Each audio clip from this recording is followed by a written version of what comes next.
Democratic presidential candidates are heading west. The next nominating contest will be held in just over a week in Nevada.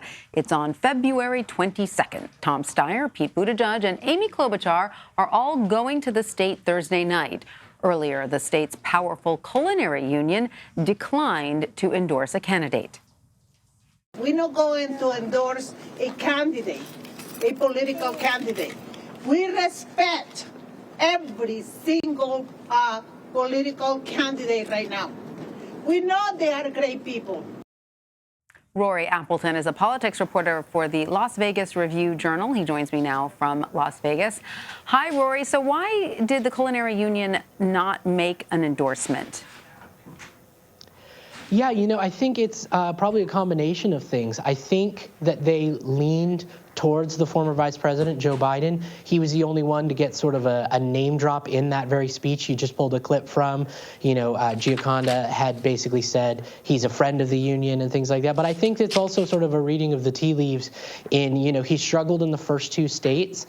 They, are pretty firmly against Sanders' Medicare for All plan. But I think they also see that there's a very good chance Sanders could win the state or somebody else, somebody outside of those two. So I think it's sort of just an understanding of not wanting to get themselves into, maybe sort of a corner by supporting a candidate. I mean, in 2016, they backed Hillary. They worked on behalf of former Secretary of State Hillary Clinton against Sanders. I think this time it's kind of a different story, and I think they just opted just to stay out of it. How large is this union, when it comes down to votes? How much of a boost could that endorsement have been to any campaign? I think it would have been a huge boon because you see that all six of the candidates that you sort of mentioned, all have a pretty good chance here. They've all either spent a lot of time here, spent a lot of money here. They bring momentum from the first two contests. And so I think it could have been something that put somebody over the top. It's a 60,000 union member union, and it has tremendous power across the whole state. It's a fighting union, as she said. It is something they are used to conflict. They're used to getting out and knocking on doors. And so I think it would have been a huge boost to somebody. And you said their biggest bone of contention with Sanders was that they had negotiated long and hard for their current sort of health care plan, and they just don't want to lose that. Yeah, it's widely believed to be the best healthcare plan in Nevada. I mean, it's coverage for them, for their families is very, very low cost. They have their own health clinics. And I think that's the difference that you see between them and some of their sister unions who have actually endorsed Sanders, is that healthcare was just such a sticking point. When you saw Sanders and Senator Elizabeth Warren appear here, I mean, the unions, the leadership, they made it quite clear to them in person while they were on stage, we do not support this. Right. And so the other candidates all thought they had a good shot at it, but I guess nobody was able to pull across the line. All right. So which campaigns then have had the biggest ground game in Nevada so far? I would say definitely Sanders now. They put out a memo just a few days ago, right after New Hampshire, that indicated they had 200 staff members and more than 1,000 volunteers. That's double what we believe, to be sort of the Buttigieg campaign, the Biden campaign. Warren might rival that. We haven't heard much from their campaign recently. In the sort of the late summer, the early winter, when she was really kind of peaking, she had one of the largest ground games. She was one of the first ones here. I believe they were here in January of last year, over a year. So I wouldn't rule them out. And Steyer has worked to recruit as many people as possible. So those ones are sort of in contention. The ones that really don't, that are coming here, Amy Klobuchar, the senator, has just not had a presence here. And obviously Congresswoman Tulsi Gabbard, who doesn't appear to be campaigning here at all, she's had absolutely no presence here as well. What about Pete Buttigieg? Pete Buttigieg, he started a little late, but he's built up quite a lot, and they probably have the most offices. And as you see, that his strategy was in Iowa and New Hampshire to try and, win the rural areas. He's done that here too. He's got offices in Elko and places that you don't normally do. Normally you see a very high concentration of offices here in Las Vegas because that's where the people are, and it's particularly where the Democrats are because a lot of the rural areas are pretty red. Those are sort of Trump districts. And so Buttigieg, in sticking with his strategy, is trying to win some of those folks and bring them over. I think he's got a comparable campaign to any of the sort of front runners. He's worked hard to kind of make up for lost time. He's been here quite a lot, so he's got a chance. All right, so Rory, as every Democrat in Nevada is aware, the last caucus in Iowa didn't go so well. You write in the Las Vegas Review-Journal that people training for Nevada's caucus have to be, quote, part shrink, part math whiz, part politico. So how are these volunteers preparing for caucus day, especially in light of what happened in Iowa?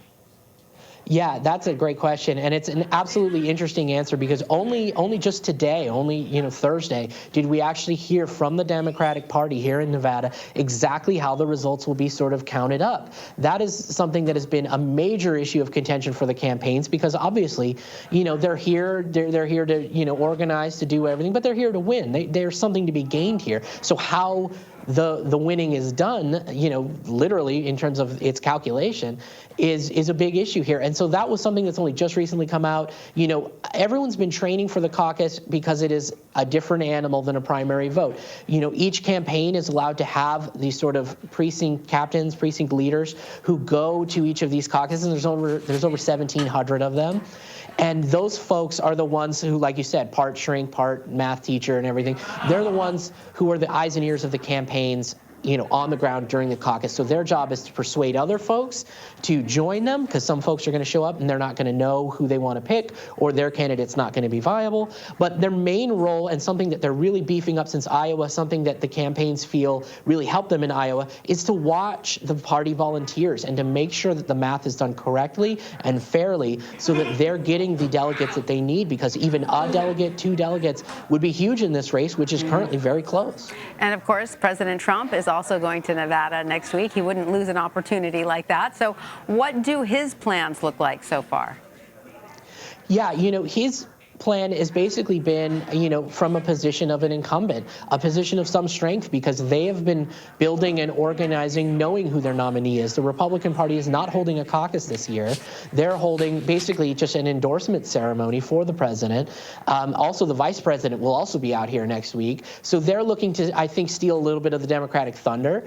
But I think they're also looking to, sort of remind folks that, as they're seeing tons and tons of ads, all the Democrats have spent tens of thousands of dollars on ads this week and next week. I think they're there to remind folks that, here's the sort of the other option. Here's the kind of the main option. And I think his campaign has thought from the beginning that they've got a good chance of winning Nevada. It was relatively close. It is considered a battleground state. Nevada is notoriously purple. It'll switch between blue and red in the legislature, in other ways, in the governor's seat, certainly. So I think that they have a chance, and I think that their role is to just, sow discord among the Democrats. This thing's not going to work. They're going to, it's all rigged. They're looking to sort of fuel those fires as well, to get some early politicking going while, Trump is virtually unopposed. And Rory, just to quickly go back to the Democratic field for a moment, Nevada has a large Latino population. Do any of the Democratic candidates so far seem like they have a lock on that vote?